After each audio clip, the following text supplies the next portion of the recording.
I always tell people, when you have family, grief is funny. You don't think you're going to fight over money. You don't think you're going to fight about, your mom's, I don't know, vase that she kept flowers in. But grief is funny.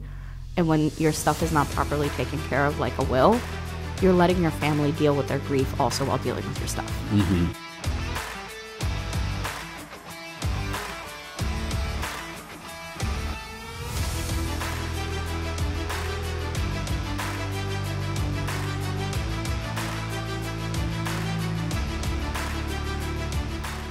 Hey, what's going on, everyone? It's Tim here with the TMA Connection. It's a local podcast that is focusing on people's lives, the community, and every once in a while we talk about real estate too, and we're kind of throwing all three together. I'm going to jump right into this, a very brief introduction, because we got so much to offer you today when it comes to estate planning, wills, trusts. Kind of a morbid subject. A lot of people don't like to talk about it, but it's so important because a statistic that Diana here gave me was 84% of people do not have any kind of plan for when they leave this earth. That's right, 84. So, wow. Diana is a real estate agent. She's also a real estate attorney. In fact, she owns 7 businesses and gave a great presentation at Direct Mortgage Loans a couple weeks ago. Graciously came in to do the podcast today. So everybody, this is Diana Kahn. Welcome to the show. Thank you so much for having me. Yeah, this is awesome. This is gonna be so much value. In fact, I usually ask at the end, but I'm gonna ask right now that if you find value in this podcast, please share it because there's just so much important information that's gonna be covered today, and it's going to it's really gonna make you think, but hopefully more than think, you need to take action. And when I say you need to take action, I need to take action too. So I'm secretly here, guys, because I'm trying to get him to be my client. That's all I'm doing. That's right. Yeah. Usually we don't invite real estate agents into the podcast, but you're the second one that I've had, so it must be pretty daggum important. So right. There you go. So before we get started, let's give everybody a little bit of a background about who you are. Sure. So my name is Diana Kahn. You kind of covered it. I'm a real estate attorney. I'm also an estate planning attorney, which means just everything that has to do with estate planning. I've changed that term now because I think when people hear estate planning, they're thinking, I'm old and I'm going to die. So I've changed it. I now say that it's vision planning, right? Oh. It's vision planning and wealth planning for not only yourself while you're alive, because estate planning does cover things when you're alive, but it's also the generational wealth planning for those that you're trying to leave better off with your existence. Okay. So outside of real estate law, I have a title company, I own 3 real estate brokerages, and I also have a contracting company. So I just don't sleep, and it's fine. I'm going to say, and on top of that, you're also a mom? I am. Yep. Wow. 3 kids. I have a 5-year-old, a 4-year-old now. I think last time I saw you, he was 3. Okay. And a 1-year-old who is a diva. It's great. God bless you. I have a diva in my family. I'm just not going to tell you which one it is. Oh, I got 3 girls, 3 beautiful girls, 3 awesome girls. So they're all divas, then. Depends on the day. So anyway, so we're really going to break it down. We're going to be talking a little bit about death, but we're also going to be talking about financial planning. We're talking about just the things that are. A lot of people have questions about this stuff, but. And we put out a post on Facebook yesterday, and I've gotten so many messages. I had some ladies come up to me in the gym today before coming in that know me, for doing this. So hopefully we can just provide so much value for people. But let's get down to the very fundamental basics. Why is estate planning so important? So it's important for multiple reasons. Let's talk about people, right? Mm-hmm. Let's just talk about people in general. If you have kids under the age of 18 and you just, I don't know, you leave your office today and something, God forbid, happens. You don't die, but you end up in a hospital. And, now you're leaving your spouse with your kids who is supposed to take care of them, but you don't have a directive on what you would want medically. Or maybe you just don't have a digital archive of your life. So maybe you're the primary breadwinner, maybe you pay bills and you haven't taken care of your estate planning. You're now leaving your kids while you're still alive with basically no guidance for your spouse. Yeah. Let's say that you and your spouse end up in a car accident and you have kids and you're like me and you don't want your brother to take care of your kids after you die. No offense. No offense. Yeah. I love you. But you die without a will. right? Yeah. Now your kids are going to the closest kin. So in my case, it's actually my mom, but my mom's a little crazy. Love you too. Yeah. So the next person after that is my brother. And Right. instead of talking about my wishes or taking care of my kids, I'm basically not doing my due diligence. For those of you in business, right? Like, you're building a wealth. You're an entrepreneur, and you're talking about, let me do my life planning goals for 2024. But you're doing a disservice because you're not talking about your tax ramifications. You're not talking about worst case outcome. What happens if I get sued? If I get sued and I have an LLC, I'm covered. And that's such a false belief.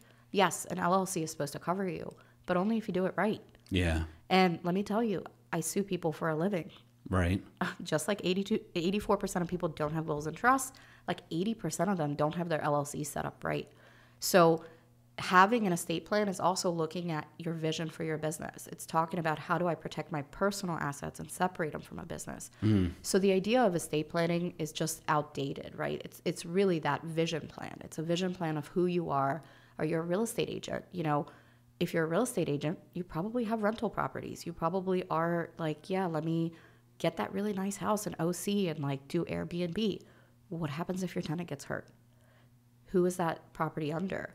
All those things kind of come into play, right? It's commingles with the business aspect and formations and just knowing what you're going to want to do. Yeah. I mean, yeah. It's so important to protect yourself with those kinds of things. So, so let's go wills and trusts. There's a difference.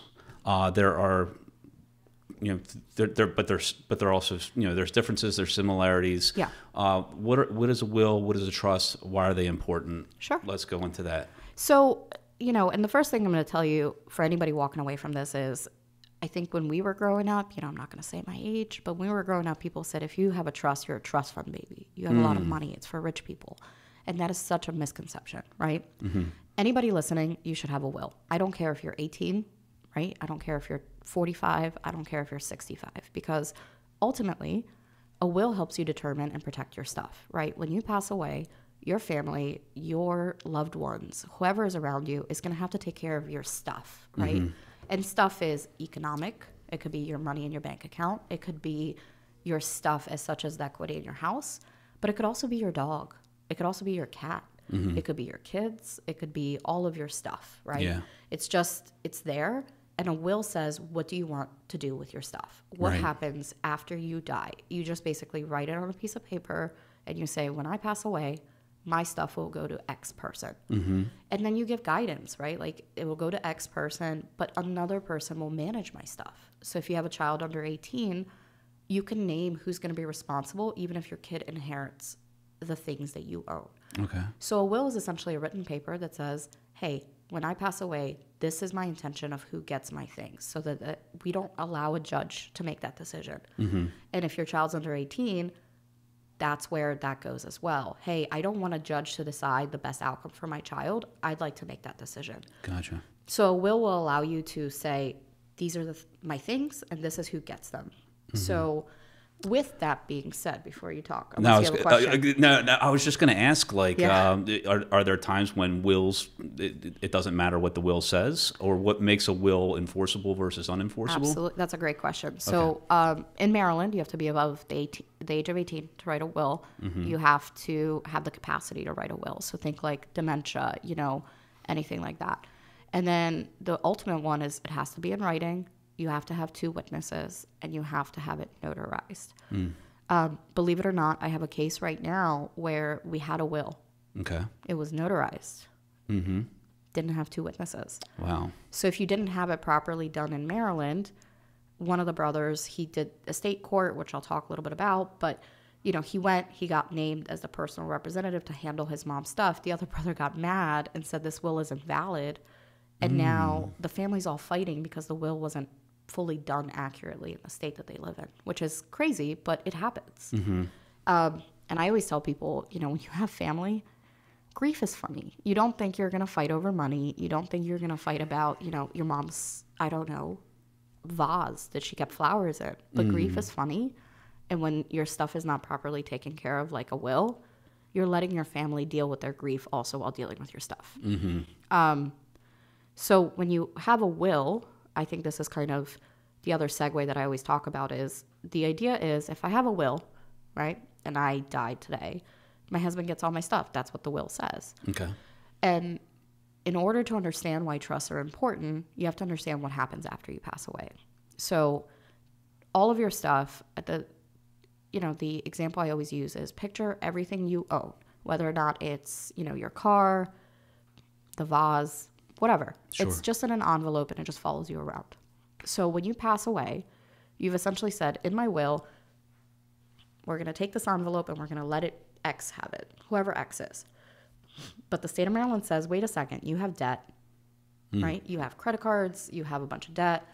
God forbid something happened to you right before you passed away and you needed like hospice care or a nursing home, which gets very expensive. Yes. Right? Yeah. You have to pay that off. So you go through a process called probate, which essentially we just go to the court and we say, hey, my mom left all her stuff to me. And let's assess everything she's worth. Okay. And as long as it's not more than like 1.5 million, you can get it. You don't have to pay taxes on it. You're not going to get it right away because now we have to assess her debt. Okay. And you have about 3 months minimum to 12 months before you can actually get her stuff. And in that time frame, you have to give the debt holders notice. My mom passed away. Please let me know how much she owes. It's just like an administrative process, right? Okay. After you finish that, essentially what's left over after the debt is paid off is yours. But in that time frame, you're assessing, like, do we need to sell the house for the debt? Do we need to do all of this? And that's that probate process. If you die without a will, it gets a little bit more complicated. The reason being is because you're still going through probate. But who gets your stuff is left up to the county. It's left up to the judge. Yeah. And statute. Okay. So then another layer to protect and be able to decide what happens is a trust? Yep. Okay. So let's talk about that envelope, right? Okay. I think I broke it down as you take your envelope to the court, and then after a while, your family gets to keep what's ever left in that envelope. A trust is the idea that you, while you are alive, are giving or putting ownership into a new envelope. So your envelope is now empty. All of your stuff at the time that you are alive is assigned to something or someone else, and that's called a trust. Okay. So we empty out your envelope, we put all your stuff in another envelope, and we call that envelope, I don't know, the podcast trust. Let's just go with that. I like that. There you go. So now the podcast trust owns it. But what's very powerful about it is because you're saying, I no longer own it, you say, this new envelope owns it, this new trust owns it. And I'm assigning ownership. It means that while I'm alive, I get to fully use my stuff. I get control of this envelope. I get to do everything with this envelope that I want. Mm-hmm. But the moment I die, this envelope is also owned by this other person. Okay. So essentially, you're using as a vehicle to replace the ownership at time that you're alive. So what happens is when you die, ownership doesn't change. The envelope is still there. We no longer have to go to probate at all because all of your wishes have been sort of placed ahead of time and you've already switched ownership prior to death. So the probate process is completely invalidated. Maybe your family has to go through probate just because, we have to logistically still have a will and all that stuff, but your envelope is empty. So those debt holders that are like, hey, pay me back. There's no way of them piercing the trust. Correct. Wow. So, another thing people always tell me is like, well, I don't have stuff. And I'm like, you absolutely do. Mm-hmm. You buy a house right now, you die a year from now, you have more equity in your house than when you bought it. Mm-hmm. If you have a bike, if you have stuff, yeah. Right? The other, I think, powerful thing about two other things that are powerful about trust is in a will, I say, my child gets my stuff. Period. The end. You cannot put any restrictions on that. Mm-hmm. In a trust, you can say my child gets my stuff. But if my child's under 18, my brother's going to handle putting the stuff in a stock. Okay. And he's going to make sure that the caretaker for my kid gets X monthly money, but 20% of it is going to stay in that trust till they're 35 and they finish college. Uh-huh. Or, they are married. You can essentially put parameters within the trust on when people get your stuff. You have more control. You can say something crazy like, you can sell my house and my kid can get the proceeds, but the cat has to live there till she passes away, which I've done before. It's crazy, but It happens. Right. Right. So for those of you still with me, I just spoke a lot, but essentially the way you should think about it is I leave my stuff to you in a will, and then we're going to allow everybody with the debt that I have to take it first. In a trust, not only do I leave my stuff to you, I leave it with explicit instructions to protect that wealth for the future. Right, right. But because I give it to you now during my time that I'm alive, I'm now avoiding inheritance tax. I'm now avoiding the probate process. Okay, interesting. So that's the nitty gritty of it. There's a lot of different types of trusts. There's a lot of other benefits. There's a lot of different ways to look at it. But a trust essentially is a vehicle for asset protection. Mm-hmm. It's a vehicle to allow you to make changes in your life. It's a vehicle to protect your kids. Yeah. I attended another event that was talking about, your legacy. And one thing I read was what they shared is that when it comes to wills, if you die with a will, your first generation will retain about 80% of your wealth. Okay. By the time you hit the third generation, only 2% of your wealth is still available. With a trust, that third generation is at 40%. Wow. Wow. So it's huge because what you're thinking about really is, I have 3 kids. I know who my kids are. I know who my kids are. It's not a bad statement. It's not a good statement. It's just, even at a young age, I can tell you who my kids are and how impulsive they can be, right? Yeah. As a parent, we have to make hard decisions for them while we're alive. But what if you had the control to say, this is the child that should handle my medical decisions, right? Because they're a little bit more level-headed. Right. Or maybe they won't take it as hard if I pass away with a bad decision, right? Yeah, yeah. Or, this kid's a little bit more impulsive, or this kid probably will need a little bit more help if I pass away and I'm not here. So I'm going to put a little bit tighter restrictions on the money. Okay. They might hate you when you pass away because, they want the $5 billion that you left the other siblings. Mm-hmm. But those restrictions are in place because you know who your kids are, and you're allowed to sort of help them transition into adults if you're not here for that. Yeah. So would you say it's a will or a trust, or it's will and a trust? So it's both, right? So when you pass away, everybody who's listening to this should have a will at a bare minimum. And there's, you should have a will regardless. Do that solid for everybody around you. Mm-hmm. If you have a trust, we also create you a will. And the reason we do that is because if I create the trust today and then you don't die for 10 years. Okay. Let's say, the trust will say everything that's in the trust's name, and you will fund the trust, meaning that when you finish everything, you'll start going into your bank accounts and making sure that, like, hey, we're going to switch the name from my personal name to the trust name. Mm-hmm. But people make mistakes. Things get overlooked. So let's say you pass away and there's things in your personal name. The purpose of a will, when you have a trust, is to pour over into the will. So the will literally says, I'm now dead. My wishes were to put everything in my trust. If by accident I forgot to put something in that trust, it goes in the trust. It goes in the trust. Right. That's all you're doing. So that when they file it, right, like when you go to probate, if you accidentally forgot to include something in the trust, the will literally says he doesn't own it. I didn't own it. The trust did. Mm. So you're essentially, again, creating sort of what's called a magic wand. It's the magic wand availability to kind of switch it back into the trust even at a later time. Yeah. So it's an extra protection, if you will. So Kathy on Facebook asked a question about how soon should you put your kids on the house if maybe the parents are getting up there in age. Yeah. And I'm hearing what you're talking about with trusts. Mm-hmm. What general advice, and we don't know specifics, but as a generic answer, how would you go about answering that question? I would put the house in a trust because the trust allows you to say who owns it, right? So if the house is owned by a trust, the kids own it, you own it, everybody owns it, and death is sort of irrelevant because we've already given ownership to sort of everybody at a different time frame. It's like essentially a timeline. If you don't do a trust and you put the kids on the deed, that's a double-edged sword, right? For multiple reasons, right? Like in the state of Maryland, if you quit claim deed, which is essentially you take the ownership of the house and you just remove yourself and you give it to somebody else. Mm-hmm. If you give it to immediate family, like your kids or your brother or anybody in the immediate family, in most counties, there's zero consideration, meaning it's not taxed. Okay.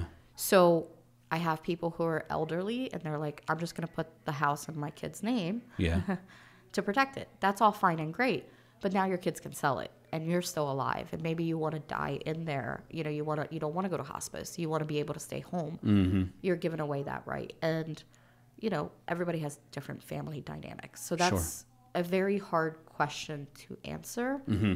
It's also sort of hard on a capital gains perspective. That's what I was going to ask too. Yeah, because you were talking about the taxes. Yeah. You know, being taxed on income and stuff like that. But it doesn't happen when it's in a trust. Correct. Yeah. So you still, if it's an investment property, there's still capital gains that have to be paid. But there's sort of two great little loopholes in trusts. You have one particular trust that's called irrevocable. Once you make it, you can't change it. That's more ironclad than the regular living trust that most people have. So in that trust, you pay consideration when you put the house into the trust. Okay. Consideration is essentially the taxed amount of the tax assessed value. So make this easier for those of you who are like, what? House is worth $10 today, and I put it in an irrevocable trust. I will pay taxes on the $10, and it's usually 1% to 2%. We pay taxes. We put in the trust name. Let's say it's 5 years from now, you pass away. Your kids are now the trustees. They own the house and they want to sell it. The house is now worth $1.3 million. Okay.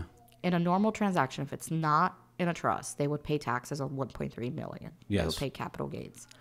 With an irrevocable trust, they're paying capital gains on the $10, the time that when you put it into the trust. Okay. So it saves an invaluable amount of money for tax purposes. Gotcha.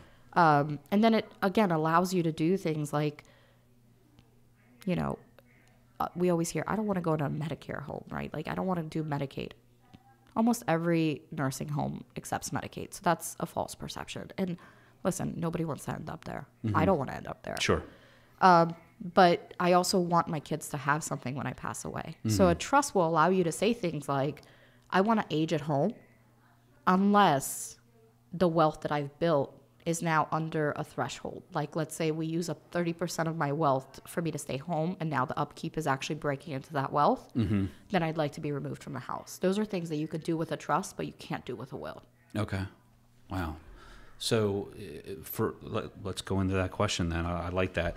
Families that are facing with family members that are going into nursing homes and stuff like that with payment, they evaluate your assets. When those assets are in a trust, are they able to still evaluate the amount of assets that person has in that trust and hold that against them? That's a great question. And the answer is they look back 5 years. Okay. So if you're planning, right, you should put your stuff in a trust, because when you get to that age, you want to say, I've been in a trust for 5 years, and then it's not touchable.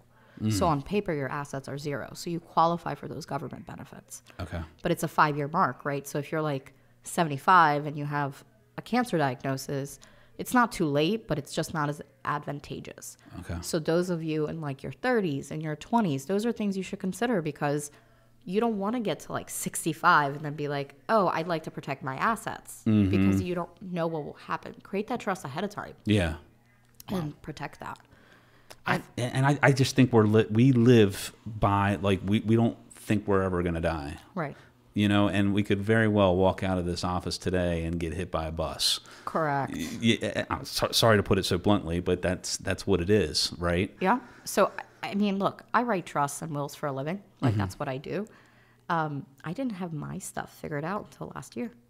And why? Like, I don't know what the answer is. I literally have it at my disposal, but it's the ideas of, like, you know, having young kids and thinking about some of these outcomes. Yeah. You know, there's that. Some people just get overwhelmed with it. I've had people in my office who just, I'll ask them questions like, well, do you want to be buried or cremated? And she starts hyperventilating because she can't think about it. Yeah. But you're doing a disservice to your family not having those conversations. It's a disservice. It really is, because then you're allowing other people who love you to not only grieve you or have to take care of you, but also make decisions for you that are really hard to make. Yeah. Let's talk about advanced directives for a second, just to segue into that. Yeah, absolutely. That would be great. So advanced directives are essentially what happens if you're terminal for whatever reason. You know, you're brain dead. 2 physicians have said nothing has happened. So in Maryland, if you have your wishes, you can say, I'd like to receive nutrition. I'd like to get medicine. I'd like my life extended, or you know what, I'm brain dead. I just want to be kept comfortable. Those are all decisions that you can make for yourself. Okay. If you don't make those decisions, your family is making those decisions. Yeah. So what you're doing is you're setting up a situation where if you don't take care of this document, which, by the way, trust can be a little pricey because of qualifiable benefits and just the intricacies. But a will, advance directive, a power of attorney, there's like 3-4 documents that everybody should have. Yes. Most attorneys don't charge a lot for them. Okay. So, not doing it is really just, when you think about it in hindsight, is like, okay, you're doing a disservice, right? And I'm going to segue and talk about my mom. I think that's what got you last time. I think you have to. You all need to listen to this story and put yourself in the shoes of Diana. Yeah. Okay. So this is crazy. Go so ahead. last year, January 4th, okay, my daughter was born, and I was postpartum, and my mom had booked a trip to Cancun in the height of COVID, which, genius idea. Hindsight's 2020. Yeah, exactly. 2020. That's funny. Yeah, right. She had a trip to Cancun and decided to go. Now, my mom is 70. She's a little bit, she's a little bit overweight, but otherwise very healthy. The only issue that she had is she'd had varicose vein surgery a couple years ago and had some issues with it, but it was nothing that we were worried about. So she flies to Cancun. She's there for a week. It's all exclusive. I have like a 3-week-old baby. My mom and I's relationship is whatever it is. So I'm like sitting there resenting her that she's not here, like, breastfeeding with me and whatever she needs to be doing. So my husband goes and picks her up from the airport, and he texts me and goes, something's wrong. And I was like, what do you mean something is wrong? It's like, well, she doesn't look right. There's something going on. You need to come take a look at her. And I was like, well, I can't. I have a newborn, right? Like, she probably has COVID. Right. So, I remember she came back on a Saturday night. Sunday morning was my other son's birthday party. So I texted her, and I was like, I don't think you should come. Think you have COVID. She's like, you're right. I have a fever of 104. I was like, go get a COVID test. She goes and gets a COVID test. It's negative. So, she's like, my leg is hurting a little bit. And I was like, do you think that maybe you got on a plane? Do you think maybe, like, we always hear about, like, you don't wear socks on a plane. She was like, I don't know. And I was like, all right, well, let's see where you are on Monday. Monday, she is very sick. I'm talking like she went from, like, maybe it's COVID to, I think she needs to go to hospital. Wow. And my mom is a very stubborn person. So my mom is a doctor. For those of you who are doctors listening to this, y'all need to stop being so stubborn with medicine. Like, just like the estate planner that doesn't have their estate done until about a year ago. Exactly, right. But this story is why I have it done. Right, exactly. So to make it very long, short, by Tuesday evening, she was still not going to the hospital. She got antibiotics called in by a doctor. That wasn't making a difference. So Wednesday morning, we decided, if you're not feeling any better, you're going to the doctor. My dad texted me Wednesday morning. He's like, so good news, bad news. Your mom says she feels okay. I was like, oh, okay. And then I was like, what's the bad news? He's like, well, I came downstairs this morning, and I think she's been on the floor for like 13 hours. She says her leg, she tripped and she fell. So can you have your husband come help her off the floor? And I was like, are you insane? I called 911. Right? 911 gets there, and I'm on FaceTime, and he was like, well, she's refusing care. My mom was like, I'm fine. I don't want to go. And does anybody have an advance directive, a health proxy? We didn't. So the EMT was like, we can't take her. I was like, what do you mean you can't take her? She's on the floor. She can't, like, get up. They're like, so they help her off the floor. They put her on a couch, and they leave.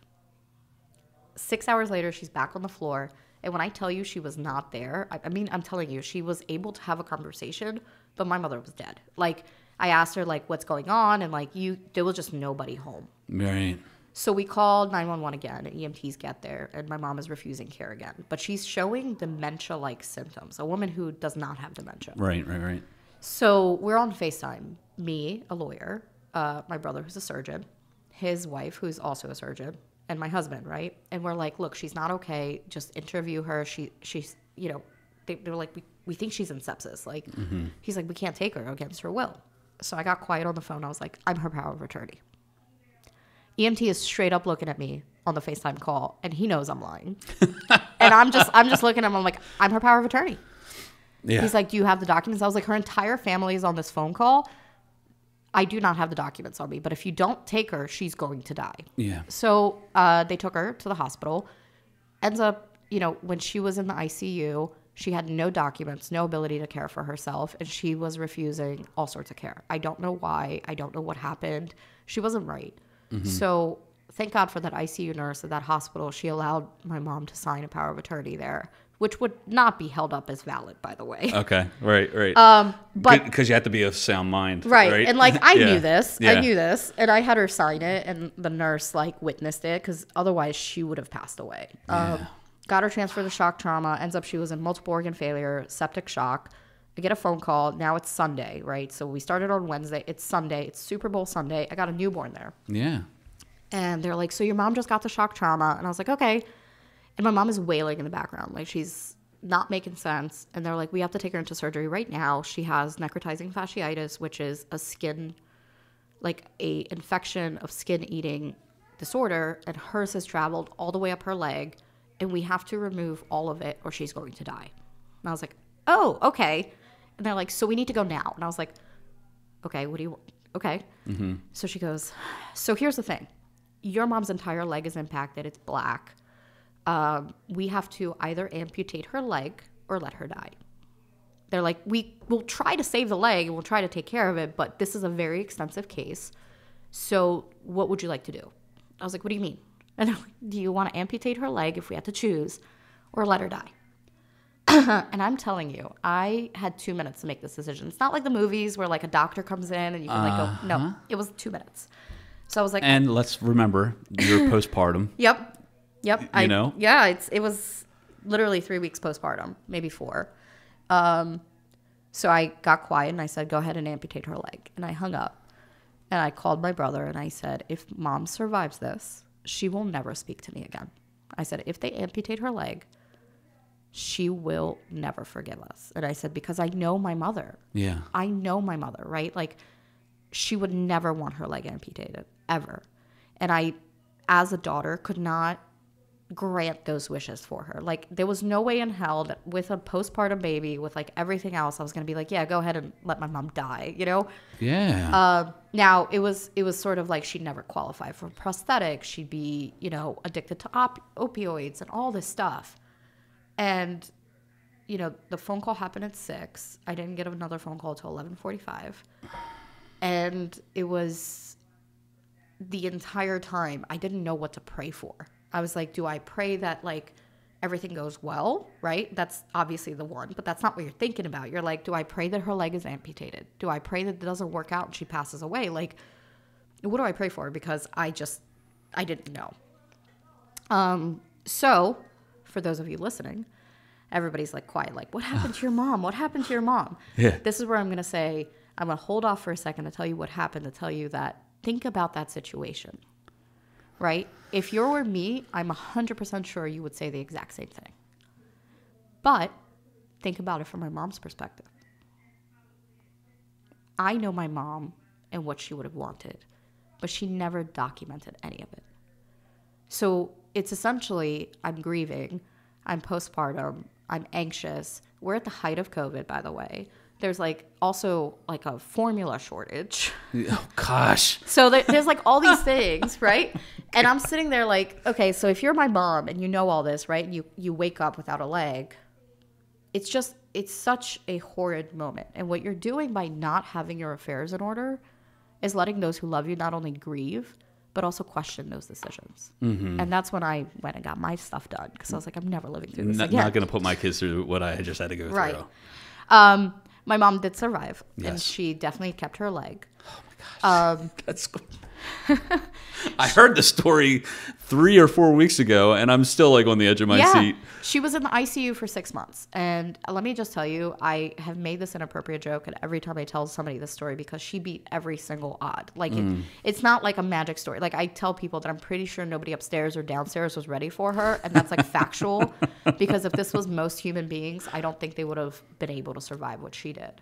Funnily enough, I've had this conversation with her, and I asked her, if you were me, what would you have done? And she said, let me die. And she straight up looked at me and she said, if this was me and I had woken up without a leg, I would have probably killed myself. She's like, you know, it's just, you know, I can't predict what I would have done. Yeah.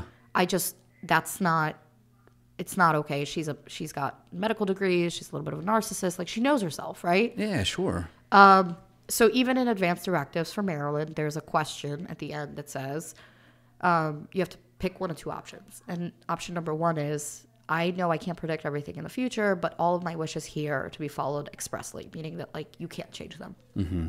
Then option number two is, these are my wishes, but I'll let somebody else decide if, like, there's facts that change. So everybody who comes to me to do advanced directives, they're like, well, which would you choose? And I was like, the first option. Yeah. I was like, 100%. I was like, don't leave any doubt. Don't leave it to anybody else. It is not about the person doing the advanced directive. I think that's a false perception, right? Like, people say, like, oh, well, I'm going to be dead. I don't care. And I'm like, yeah, you don't care. Those around you care. Do that favor to other people. Do it for your kids. Do it for your spouse. Do it for your next door neighbor. You know, like, there's thousands of people who love you who are going to show up at your gravesite and say how great you were, how funny you were. But doing this and not having everything figured out is a disservice. Sure. So, My goodness. Can I get a drink real quick? Jeez. obviously, yes. Well, man, I tell you what, that was a lot. Let's bring it back a little bit. Yep. Let's talk Less emotions. Less emotions. You own 7 businesses. You're an entrepreneur. Yeah. Talking to a business owner. What are some of the, what's the most important things that people should be seeking out who own businesses? So you should always have a plan for when you pass away, especially if you have business partners, right? But if you have your stuff in a trust, there's more control even to that aspect, right? So let's talk LLCs for a second to talk about why trusts are better, right? I own a contracting company, and we pay people to go take care of stuff in the house. So Baltimore City, I had a painter out there one day. He called me. He's like, it's gonna be $30 for whatever I did. Not a big number. And I was like, oh, okay, do you take cash? And he's like, no, I only take Cash App. And I'm like, well, I don't have Cash App. And he's like, well, you can do a check, like whatever. He wanted to get paid. So my husband, who has Cash App, paid him. Okay. But Cash App is tied with her personal bank account. So just like that, just that one instance, unintentionally, what we just did is we commingled our funds for business versus personal. Okay. So when you think about that as a business owner, I'm sure people listening are like, yeah, I've done that. It's not a big deal. It's not a big deal if you cover it right. But what a trust does is it protects you that if you do get sued for your LLC or your S Corp or your C Corp, right? You always hear there's a veil, I can't get sued. It's very easy to pierce it. Okay. It's very easy to pierce that LLC as a business owner. It just is. I know people think like, no, that's not true. No, there's ways you could prevent that. And I'm happy to have those conversations on another podcast. Yeah. But I'll tell you that we pierce it all the time. We sue people for an LLC, and the first thing I do is, let's say your LLC, right? Yep. Whatever. We do have an LLC. Okay. Yep. So let's just call it the Penn LLC to make it easy. Okay. So let's say somebody wants to sue you. As a lawyer, the first thing I do is I look up the LLC. And then I see that you're the resident agent. And I look at the charter and I see you're also the owner. So I look you up. And as an attorney, I have an ability to do what's called an asset verification. So I put your name in and I do an asset verification. Let's say I see that you have 3 houses. And I can see the houses you own, what your mortgage amount is, and I can also see the cars that you own. So just by talking to somebody who wants to sue your LLC, within 15 minutes, I can see how much your personal assets are worth. As an attorney, let me tell you that piercing that corporate veil when you have equity in your home looks a lot more interesting. So what I do is I sue the LLC, and then I'm like, give me your books. And then I start working on trying to pierce that corporate veil. And unfortunately, for smaller businesses, it's much easier to do. It's, the less people you have in your LLC, we're sloppy, whatever. So the issue then becomes is you don't have a trust. All your stuff is in an LLC. I pierce that corporate veil. I'm now going after all your personal stuff. Now, if you had your stuff in a trust and then we pierce that corporate veil, again, your envelope is empty. It's empty. Right. But you can also put your business in a trust as well. So you can create a double layer of protection, which some people do. And people are like, well, does it really protect you? Absolutely. Let me tell you, as an attorney, when we go to law school, we're like, yeah, man, I want to do like nonprofit. I want to help. That doesn't pay. It just doesn't pay. Like, I would love to help a lot, and I do. And, you know, my companies are all like people over profits, but we have to have profits to make that happen, right? So as a law firm, we do look at assets. We do look at what's worth a case and what's not. When we do a consult and I do asset verification, I'm going to look. And if you have a trust and you have an LLC and then all your stuff is kind of like set up tight, I'm going to look at it twice and be like, what are the chances I can break all that? And how good is this case? You might still get sued, but the case better be a lot better than just I fell and tripped, because I'm looking at all the amount of things that I have to pierce, right? Yeah. Because trusts are private. Unlike wills are public, meaning that they can't, like, you have, when you die, everybody sees your will. They see what you're worth and all that. Trusts are private. For a court to, like, make you hand over your trust to make it part of the public record, it's a much higher threshold. Okay. So as an attorney, I'm like, yeah, that's not worth it, man. Like, right. I understand you fell in that house, but, like, you know, your damages are $10,000. This person does have insurance, but we got to go through the LLC. We got to go through the trust where the person who owns it actually gets that outcome. So it doesn't prevent lawsuits, just makes it harder. A lot more challenging to go up against. And sometimes harder is good. And if you have a business, there's tax benefits to have it in a trust. And if you do have a business and you want a personal trust and put your LLC into it, it's a business expense. So call me before December 31st and just tax write-off. Yeah. My CPA people are probably like, get her off the mic. So let's say somebody, one of your friends calls you tomorrow. Unfortunately, close relative to them, whether it's a husband, wife, mom, dad, whatever, they pass away. There's no will. There's no trust. They didn't listen to this podcast that we produce, and it was just timing. It was off. Right. What are the things that they're going to have to do in this situation to kind of get the ball rolling with dealing? Because look, let's face it, this isn't taught in high school. Right. You know, you can Google things. It depends on what you read and stuff like that. But you know, what are the things that that this person's going to have to do to you know, take over that situation? So I'm going to get to the legal side of dying without a will, but first I'm going to talk about just the immediate effect of losing somebody, right? Yeah. So let's talk about my mom, right? I didn't lose her, but she's a primary caretaker for my dad, who was, you know, 10 years older than my mom, 81.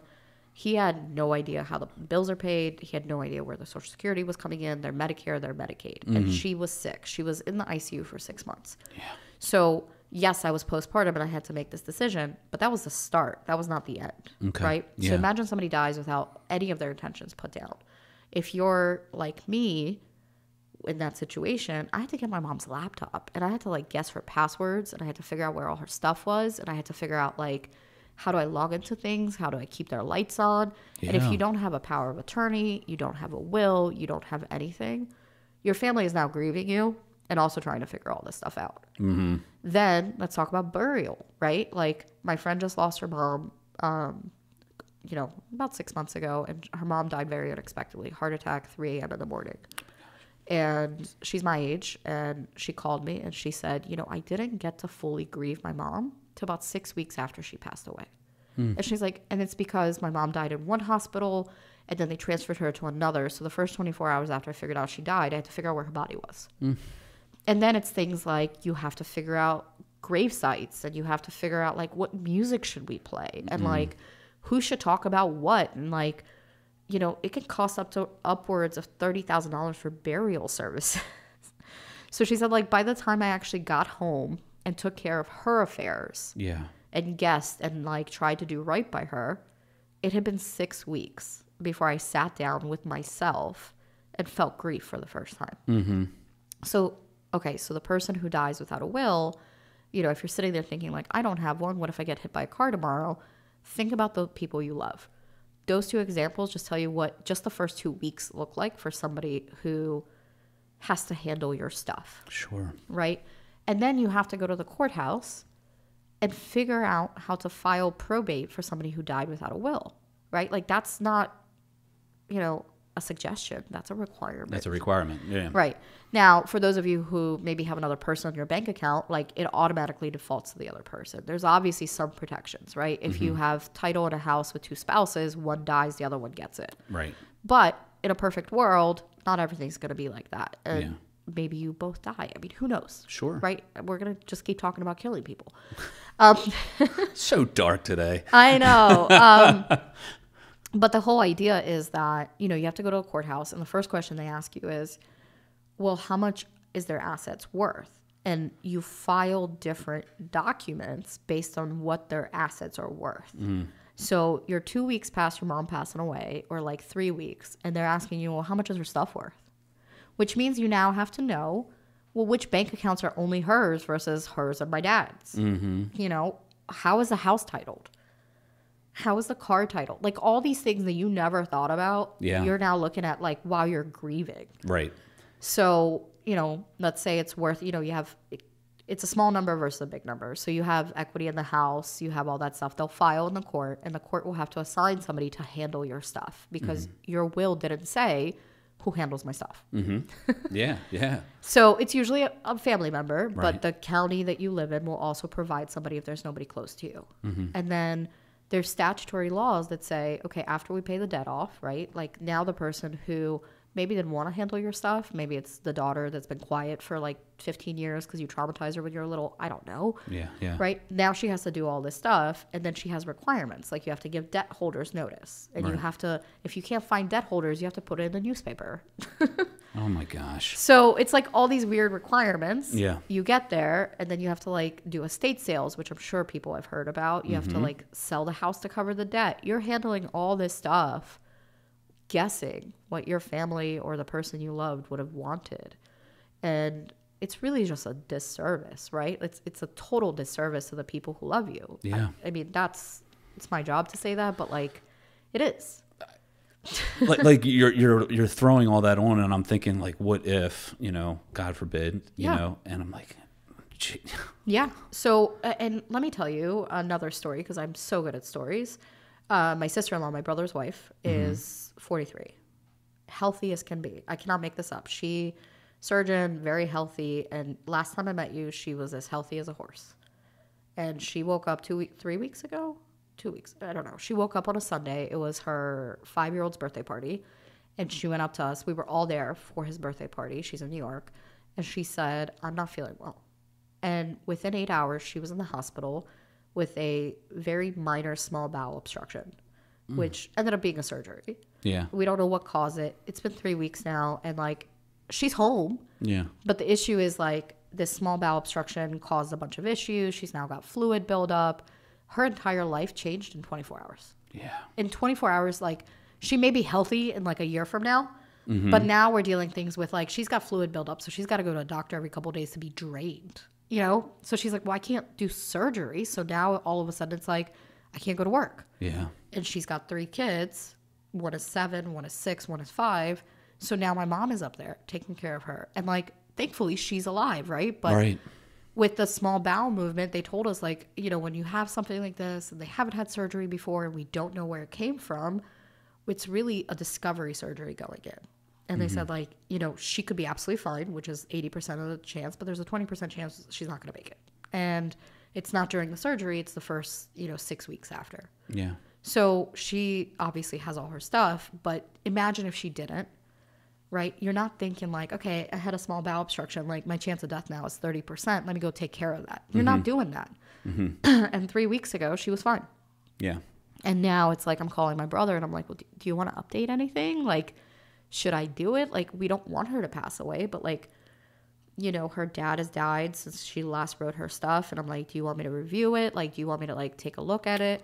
So really, when you're doing a 2024, like plan of your life, you should be reviewing those documents. You should have them. That's a great point. Like, because there are people that do have their wills, or trust set up, and it's like, well, when was the last time, and what was it done correctly, and having that evaluated now, right? You might have done that, great, but make sure you're up to speed, right? And if you don't have a trust, if you just have a will, just read it over, right? Like the basic requirements in Maryland are so simple. And I'm just going to do the caveat here is please don't use LegalZoom. Please don't use... I know LegalZoom is like, it's $200. It's affordable. Wills are not expensive in the state of Maryland. Most attorneys will not do them. Yes, it's not $200. Right. But you're not looking at like, you know, an extensive thing either because they are pretty easy to produce. Okay. When I was in law school, I worked at Transamerica Life Insurance. I swear I've done podcasts. They're going to come after me. They're coming after me for saying this story over and over. But we literally were told to deny claims, life insurance claims. And what we would do is we would look at estate plans that people pulled on LegalZoom. So let's say, for example, they got a will and a power of attorney and all that stuff off LegalZoom in Louisiana, right?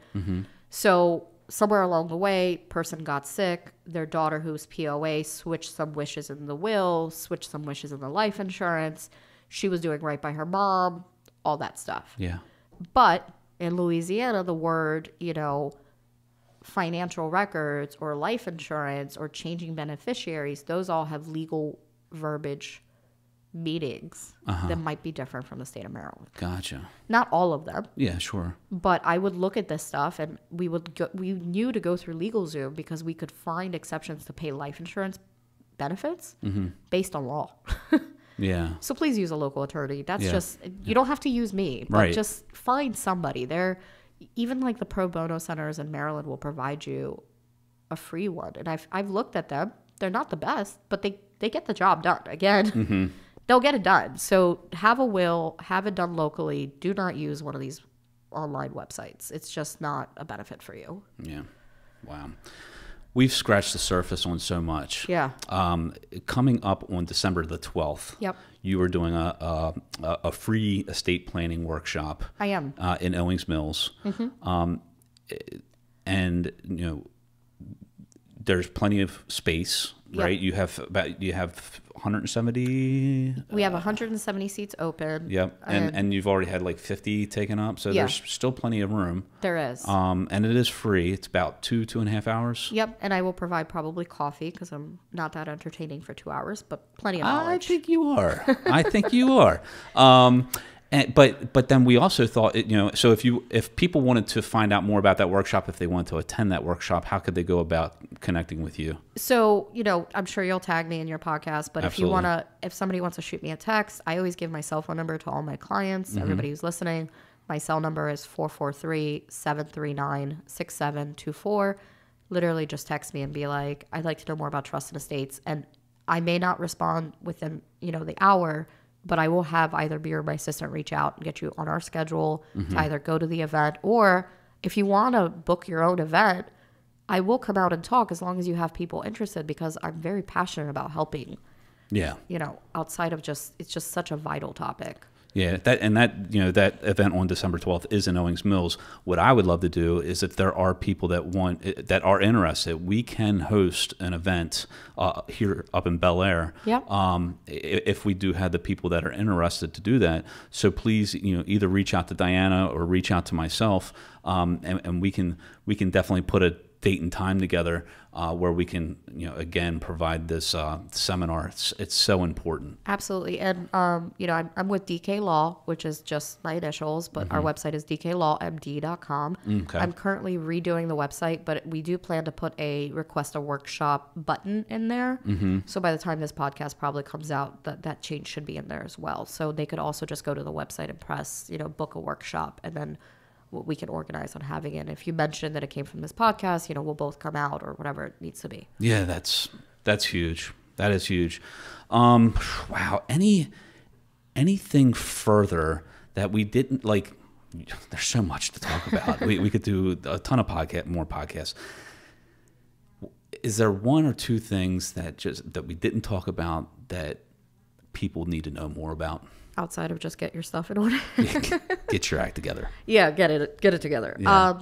You know, I would just say that there's 5 documents that I don't think I mentioned all of them, but you should have, at the bare minimum, you should have a will, an advance directive, a power of attorney naming somebody else to make decisions for you. And you can make that effective right away, or you can make it effective if 2 physicians find you incapable to make your own financial decisions. There's also a HIPAA document, which is the reverse of what you get at a doctor's office, right? That says if I can't make decisions for myself and such walks into the hospital, this HIPAA document allows them to talk to my doctors and get information on me. Okay.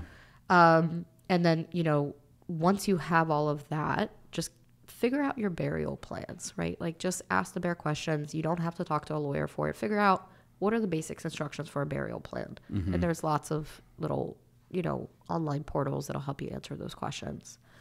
The second is, if you do have your stuff in order, pull it out. Like right now. No, I'm kidding. Pull it out, because I know most of you probably had a law firm put it in a binder for you, and you put that binder somewhere. And let me tell you, I had a client walk into my office the other day. He's 73. His wife passed away years ago. He has a trust. And I looked at him and I said, well, is your house in your trust name? And he said, nope. I said, was your bank account in your trust name? He said, nope. I was like, what did you do when you got this trust? And he said, well, I left it in that binder and I put it in the corner. And I'm like, it's not valid. Yeah, right, right. So review your stuff, you know, pull it out, figure out how you're going to keep it safe, switch it to electronic, right? Like, most people now have it in a binder somewhere. It's not even a fireproof safe. Like, make sure your family knows where to access that stuff. Have those conversations and have them now. You know, there's a website that I use. It's called DocuBank. I have no affiliation with them at all, like whatsoever. But they charge like $150 for 5 years of storage of those documents. It ends up being like $30 to $40 a year. Yeah. And what they do is they send you a medical emergency card. It has a nice little number on it. Put it in your wallet. You scan all your documents. Put it on that website. If somebody finds you, if you get in a car accident, a doctor can access those records. Yeah. And then when they put your information in, your family member will get, like, whoever you designate will get an alert or a text message, even if it's 3 a.m, that such and such hospital accessed the records. So it's just a nicer protection, because for those of you who do have your stuff in order, it's probably in the corner somewhere. You haven't looked at it in years. Know what it says, store it better. If people want to reach out to you and they mention the TMA Connection podcast, can they get a free consultation with you? Absolutely. I put you on the spot there. No, you're fine. Yeah. So I will do a 30-minute consult. I do it on Zoom. I do it in person. I make myself available. I do book out about 2 weeks out. But, you know, if you shoot me a text, again, 443-739-6724, bring all your stuff to me. I will look at it. I will tell you what you need to fix. Even if I never see you again, I'll be happy to help you. That's awesome. Wow. I have to take action on this podcast. Sarah, remind me that I have to take action on what I need to do to protect our family. This has been awesome. Awesome. Well, thank you for having me. Thank you so much, folks. Again, I asked in the beginning, and I'm going to ask right now, if you found value in this, please share this out. Copy some, you know, send it to somebody. We'll have it on YouTube. We'll have it on Facebook. We'll have it on Instagram. We'll have it all over the place. You will be able to find it, of course, on Apple and Spotify and all those other podcast platforms. Follow us on Facebook and Instagram at the Markland Advantage, the DK Law Group, Diana Kahn. Super amazing. Thank you so much for joining us today. Folks, until next time, especially now, live your life to the fullest, plan ahead, and enjoy your day. Thanks so much. Thank you.